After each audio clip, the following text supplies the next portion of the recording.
Assalamualaikum warahmatullahi wabarakatuh. Perkenalkan, nama saya Muhammad Rizky Ramdhani dengan NIM 12070700078 dari kelas Teknik Elektro B angkatan tahun 2020. Di sini saya akan menjelaskan mengenai elektromagnet dan elektromekanik. Pun video ini dibuat untuk memenuhi tugas mandiri pada mata kuliah pengantar sistem tenaga listrik. Sebelum mulai ke materi dari elektromagnetnya, saya akan sedikit menjelaskan mengenai dasar elektromagnet. Perlu diketahui bahwa medan magnet berperan sangat penting bagi rangkaian proses konversi energi. Melalui medium medan magnet, bentuk energi mekanik dapat diubah menjadi energi listrik. Alat konversinya disebut generator. Begitupun sebaliknya, dari bentuk energi listrik menjadi energi mekanik. Alat konversinya itu disebut motor. Pada transformator, gandengan medan magnet berfungsi untuk memindahkan dan mengubah energi listrik dari rangkaian primer ke sekunder melalui prinsip induksi elektromagnet. Nah, keutamaan medan magnet sebagai perangkai proses konversi energi disebabkan terjadinya bahan-bahan magnet yang memungkinkan diperolehnya kerapatan energi yang tinggi. Kerapatan energi yang tinggi ini akan menghasilkan kapasitas tenaga per unit volume mesin yang tinggi pula. Jelaslah bahwa pengertian kuantitatif tentang medan magnet dan rangkaian magnet merupakan bagian penting untuk memahami dari proses konversi energi listrik itu sendiri. Nah, langsung yang pertama itu mengenai medan magnet dan medan listrik. Medan magnet memiliki arah, kerapatan, dan intensitas yang digambarkan sebagai garis-garis fluks. Dinotasikan dengan P delta equal fluks dalam besaran Weber. Besaran fluks dapat dinyatakan dengan P sama dengan integral B dikali dA, di mana dA adalah unsur luas. Kemudian hubungan antara arus listrik dan medan magnet yang dinyatakan oleh hukum Ampere itu persamaannya N dikali I sama dengan H dikali L, di mana N itu jumlah lilitan, I itu arus listrik, H itu kuat medan, L itu adalah panjang jalur. Nah, ini lihat pada gambar di sini, apabila suatu sumber tegangan V mengalirkan arus listrik melalui suatu kumparan dengan jumlah lilitan, maka pada inti besi akan ditimbulkan suatu kuat medan. Hubungan antara arus listrik dan medan magnet yang dinyatakan oleh hukum Ampere yang tadi itu. Nah, kemudian induksi tegangan, hukum Faraday. Gaya gerak listrik disimbolkan dengan epsilon. Menurut hukum Faraday, besar gaya gerak listrik induksi dalam suatu kumparan sama dengan perubahan fluks magnetik dibagi dengan perubahan waktunya. Hubungan fluks magnetik dengan gaya gerak listrik yang ditemukan oleh Faraday kemudian dirumuskan dalam persamaan matematis oleh Maxwell yang dirumuskan sebagai berikut, di mana epsilon sama dengan min N delta P per delta T, dengan epsilon itu gaya gerak listrik, N itu jumlah lilitan kumparan, delta P itu perubahan fluks magnetik, dan delta T itu perubahan waktu. Nah, perubahan fluks yang menghasilkan GGL atau gaya gerak listrik tersebut dapat terjadi karena dua hal. Yang pertama itu perubahan fungsi waktu akibat arus bolak-balik yang berbentuk sinusoid seperti yang diuraikan yang di atas. Yang ini ya, yang tadi saya uraikan. Kemudian yang kedua itu fungsi putaran akibat berputarnya rotor pada mesin-mesin dinamis.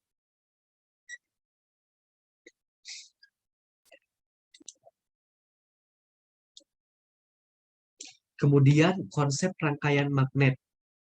Arus listrik atau yang dialirkan melalui penghantar yang dibelitkan pada inti besi yang berbentuk cincin toroidal akan menghasilkan medan magnet yang sebanding dengan jumlah lilitan atau disimbolkan dengan N dikalikan dengan besaran arus listrik. Nah, jadi rumusnya itu adalah N dikalikan dengan I, di mana jumlah lilitan dikalikan dengan arus listriknya. Nah, kemudian GGM atau gaya gerak magnet adalah perbedaan potensial magnet yang cenderung menggerakkan fluks di sekitar cincin selain ditentukan oleh besaran GGM juga merupakan fungsi dari tahanan inti besi yang membawa fluks tersebut.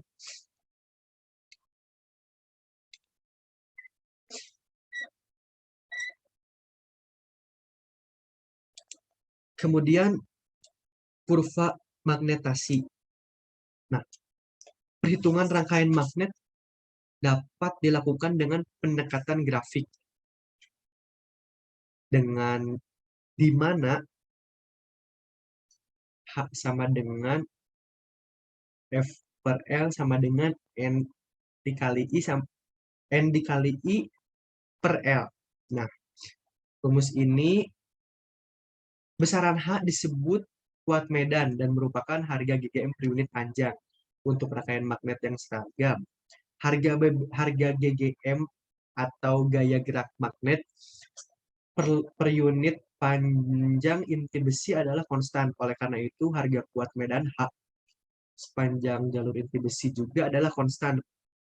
Nah, persamaan di atas memperlihatkan hubungan sifat magnetik suatu bahan dengan permeabilitas yang dapat ditunjukkan melalui kurva kerapatan fluks B sebagai fungsi dari kuat medan H yang biasanya disebut dengan kurva B in H atau kurva magnetasi.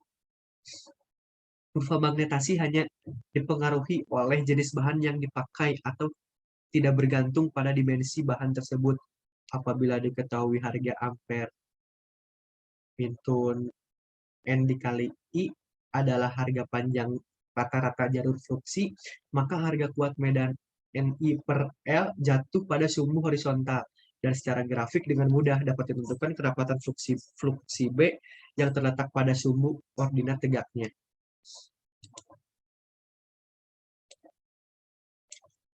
Kemudian intensitas medan magnet hukum ampere. Hukum ampere bersama beberapa persamaan lainnya membentuk persamaan Maxwell yang menyatakan bahwa integral keliling kuat medan magnet berbanding lurus dengan besar arus listrik yang terkurung oleh integral keliling itu.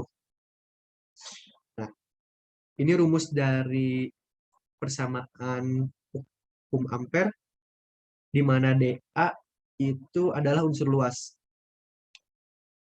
Dalam proses konversi energi yang menyangkut mesin dengan elemen bergerak atau berputar seperti transducer atau motor, pada inti besinya akan terdapat celah udara. Melalui celah udara itu akan dapat berlangsung proses konversi energi dari energi listrik ke energi mekanik ataupun sebaliknya. Oleh karena itu, pada umumnya, sebagian besar rangkaian magnet itu hanya dipengaruhi oleh reluktansi celah udara. Dengan demikian dapat disimpulkan bahwa sebagian besar GGM atau gaya gerak magnet terkonsentrasi pada celah udara yang merupakan potensi energi untuk proses konversi.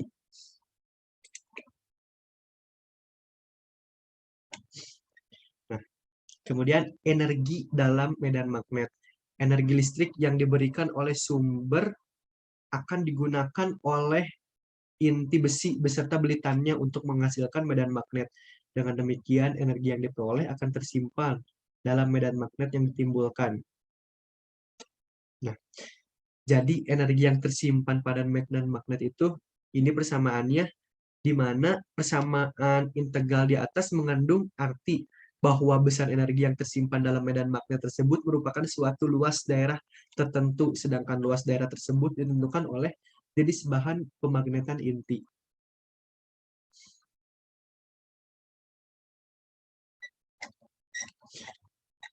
Nah, kemudian ini ada contoh soal mengenai elektromagnet, di mana ada suatu kawat mempunyai penampang lintang 0,5 cm persegi dan panjangnya 5 meter. Dibengkokkan menjadi, yang pertama itu dibengkokkan menjadi bentuk persegi 4, dan yang kedua itu dibengkokkan menjadi bentuk lingkaran. Nah, pertanyaannya adalah tentukanlah kuat medan H di pusat jika arus yang mengalir melalui kawat 20 ampere. Nah, yang pertama itu menjadi persegi 4 ya. Jika keliling persegi 4 sama dengan 5 meter, panjang masing-masing sisi sama dengan 5/4 sama dengan 1,25 meter. Besar kuat medan di pusatnya adalah akar 2 kali I per Pi dikali A, di mana A sama dengan setengah panjang sisi, sehingga H didapatkan akar 2 dikali 20 per Pi dikali 0,625. Nah, di 0,625 itu didapatkan dari mana? Dari panjang sisi yang didapatkan dari sini. Karena A itu kan setengah panjang sisinya ya. Ini kan tuh, di mana A sama dengan setengah panjang sisi. Jadi setengah panjang sisinya itu setengah dari 1,25, yaitu 0,625. Dan didapatkan 14,4. Nah, kemudian yang kedua, jika keliling lingkaran sama dengan 5 meter, jari-jari lingkaran sama dengan 5/2pi, sama dengan 0,796 meter. Besar gaya gerak magnet atau GGM-nya sama dengan I/2R. R itu adalah jari-jarinya, sama dengan 20/2 dikali 0,796, didapatkan 12,6 ampere lilitan per meter. Nah, kurang lebih materi tentang elektromagnetik seperti itu. Kita lanjutkan ke materi tentang elektromekanik.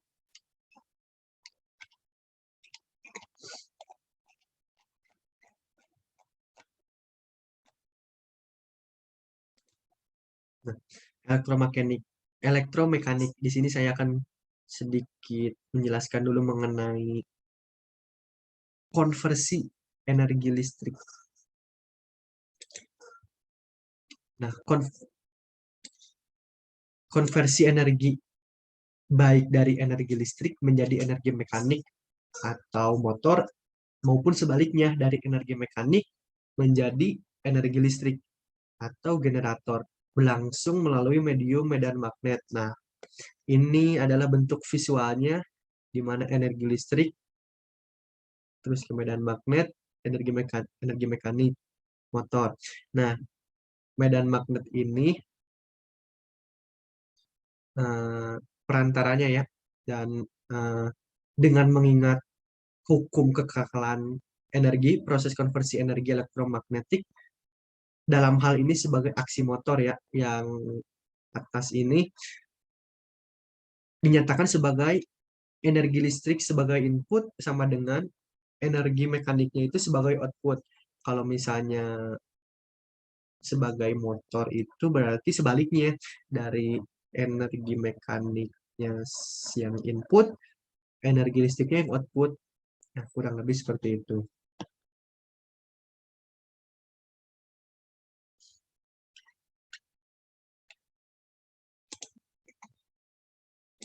Kemudian, gaya gerak listrik. Gaya gerak listrik dapat didefinisikan sebagai perbedaan potensial ujung penghantar tanpa dialiri arus listrik. Gaya gerak listrik juga disebut GGL. Ilmuwan yang pertama menjelaskan temuan ini adalah Michael Faraday. Dia juga telah melakukan percobaannya yang menimbulkan medan magnet yang akhirnya menggerakkan jarum galvanometer. Nah, gaya gerak listrik dapat bersumber dari alat yang memiliki kutub positif dan negatif secara terpisah. Kedua kutub tersebut bisa disebut sebagai terminal. Kutub-kutub tersebut adalah sebagai tempat berkumpulnya muatan listrik positif dan negatif. Terminal positif merupakan terminal anoda dan terminal negatif disebut katoda. Nah, contoh dari gaya gerak listrik itu diantaranya gerakan bolak-balik magnet pada sebuah kumparan. Kemudian yang kedua itu contohnya, jika kita telusuri lebih dalam tentang kipas angin rumahan, kita akan menemukan aplikasi gaya gerak listrik. Nah, saat kipas anginnya dicolokkan pada sumber PLN, kemudian baling-baling kipas itu memutar, itu terjadi karena arus PLN yang mengalir pada kumparan kipas anginnya, yang menimbulkan medan magnet, dan medan magnet tersebut membuat baling-baling tersebut berputar, dan disebutlah itu gaya gerak listriknya. Nah, kurang lebih contohnya seperti itu.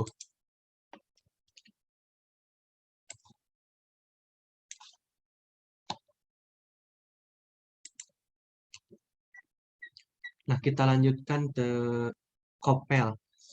Arus listrik atau I yang dialirkan di dalam suatu medan magnet dengan kerapatan flux B akan menghasilkan suatu gaya F sebesar, nah ini persamaannya F sama dengan flux B dikali I. Arah gaya ini ditentukan oleh aturan tangan kiri dengan jempol, telunjuk, dan jari tengah yang paling tegak lurus menunjukkan masing-masing arah. F, B, dan I. Persamaan F sama dengan B dikali I merupakan prinsip sebuah motor di mana terjadi proses perubahan energi listrik atau I menjadi energi mekanik atau F. Nah, bila jari-jari motor adalah R, kopel yang dibangkitkan seperti ini, di mana persamaannya itu F dikali R, T sama dengan F dikali R, sama dengan B dikali I per R, atau jari-jarinya. Nah, perlu diingat bahwa pada saat gaya F dibangkitkan, konduktor bergerak di dalam medan magnet dan seperti diketahui akan menimbulkan gaya gerak listrik yang merupakan reaksi atau lawan terhadap tegangan penyebabnya agar proses konversi energi listrik menjadi energi mekanik atau motor dapat berlangsung. Tegangan sumber yang harus lebih besar daripada gaya gerak listrik lawan. Dalam pembahasan terdahulu telah diterangkan bahwa suatu gerak konduktor di dalam medan magnet akan membangkitkan tegangan, dan bila dihubungkan dengan beban akan mengalir arus listrik atau energi mekanik berubah menjadi energi listrik atau generator. Arus listrik yang mengalir pada konduktor tadi merupakan medan magnet pula dan akan berinteraksi dengan medan magnet yang telah ada. Interaksi medan magnet merupakan gaya reaksi atau lawan terhadap gerak mekanik yang diberikan agar konversi energi mekanik ke energi listrik dapat berlangsung. Energi mekanik yang diberikan harus lebih besar daripada gaya reaksi yang tadi.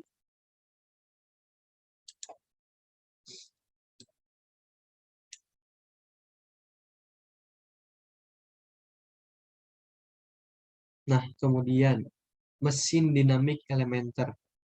Pada umumnya mesin dinamik terdiri atas bagian yang berputar disebut rotor dan bagian yang diam disebut stator. Di antara rotor dan stator terdapat celah udara. Nah, ini adalah gambarnya ya. Nah, ini jadi yang lapisan paling luar ini stator, dan yang di dalamnya itu adalah rotor. Nah, pada gambar stator merupakan kumparan medan yang berbentuk kutub sepatu, dan rotor merupakan kumparan jangkar dengan belitan konduktor atau kumparan. Ya. Pada gambar 54 yang ini nih, yang B, yang ini saling dihubungkan. Kumparan yang terletak pada setiap alur rotor tersebut perlu saling dihubungkan ujungnya untuk mendapatkan tegangan induksi atau GGL yang lebih besar. Nah, berbeda dengan mesin arus yang searah, kumparan medan mesin sinkron terdapat pada bagian yang berputar atau rotor, sedangkan kumparan jangkarnya merupakan bagian yang diam atau stator. Arus medan dialirkan ke rotor melalui cincin. Kumparan medan mesin sinkron dapat berbentuk seperti kutub sepatu atau berbentuk silinder. Mesin induksi atau asinkron mempunyai kumparan medan pada stator dan karena mesin menggunakan prinsip imbas elektromagnet, maka kumparan rotor akan dibangkitkan oleh gaya gerak listrik atau GGL.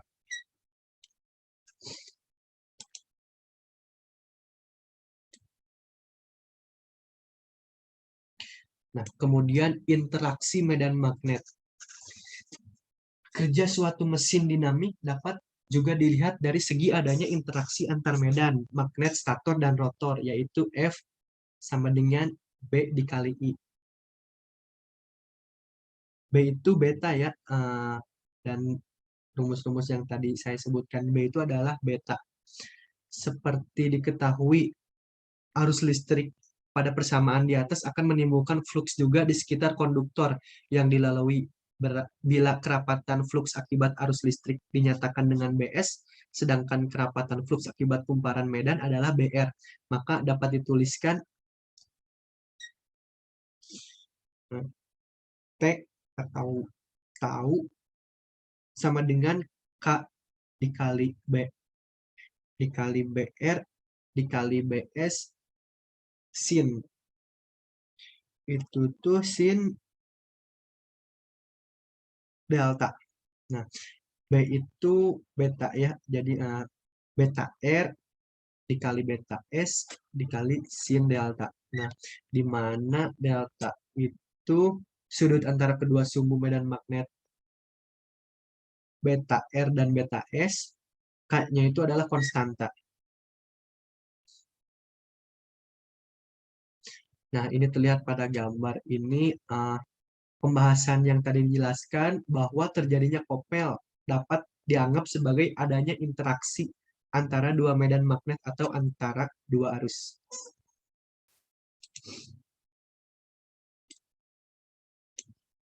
Kemudian, distribusi flux. Suatu mesin sinkron dengan kumparan medan 4 kutub, kumparan jangkarnya terdiri atas dua kumparan, yaitu A1 dikurang A1 dan A2 kurang A2. Atau maksudnya ini tuh A1 sampai A1 yang terlihat pada gambar ya nih. A1 sampai A-1. Nah, dan A2 sampai A2, min A2. Kedua kumparan tersebut bila dihubungkan secara seri akan berbentuk seperti gambar pada ini nih. Ini ketika kedua kumparannya dihubungkan secara seri. Nah, kerapatan flux beta yang ditimbulkan akibat berputarnya kumparan medan akan berbentuk sinusoid terhadap ruang. Perlu diperhatikan bahwa bentuk sinusoid di sini adalah sebagai fungsi ruang, bukan fungsi waktu, sehingga distribusi flux B terhadap ruang itu bisa digambarkan dengan grafik uh, yang sinyal bergelombang seperti itu.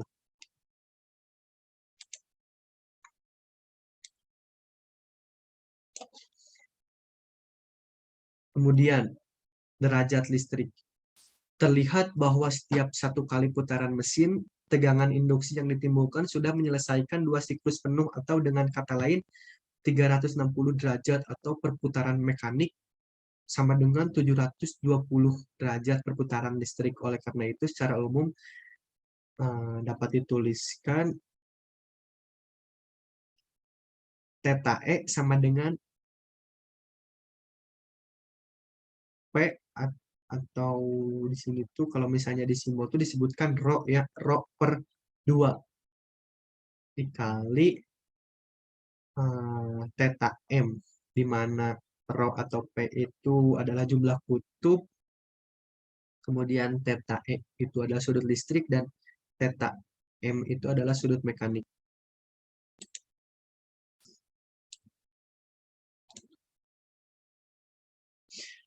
Nah, kemudian melanjutkan yang tadi ya, frekuensi dari persamaan theta E sama dengan rho per 2 dikali theta M, diketahui bahwa untuk setiap satu siklus tegangan yang dihasilkan, mesin telah menyelesaikan rho per 2 kali putaran. Karena itu frekuensi gelombang tegangan adalah F sama dengan rho per 2 dikali N per 60. N, di mana N-nya itu adalah rotasi per menit atau RPM, dan N per 60-nya itu adalah rotasi per detiknya. Nah, kecepatan sinkron untuk mesin arus bolak-balik itu lazim dinyatakan dengan NS sama dengan 120 F per rho. Jadi misalnya untuk generator sinkron yang bekerja dengan frekuensi 50 C per S dan mempunyai jumlah kutub sama dengan rho sama dengan 2, kecepatan berputar mesin tersebut adalah NS sama dengan, tinggal dimasukkan aja, 120 dikali 50. Kan ini ya frekuensinya tuh 50 dikali 50 dibagi 2 sama dengan 3000 RPM. Nah, kurang lebih segitu saja yang bisa saya paparkan mengenai materi dari elektromekanik, pun juga tadi dari elektromagnet. Mohon maaf masih banyak kekurangan. Terima kasih juga atas kesempatan dan perhatiannya. Wabillahi taufiq wal hidayah. Wassalamualaikum warahmatullahi wabarakatuh.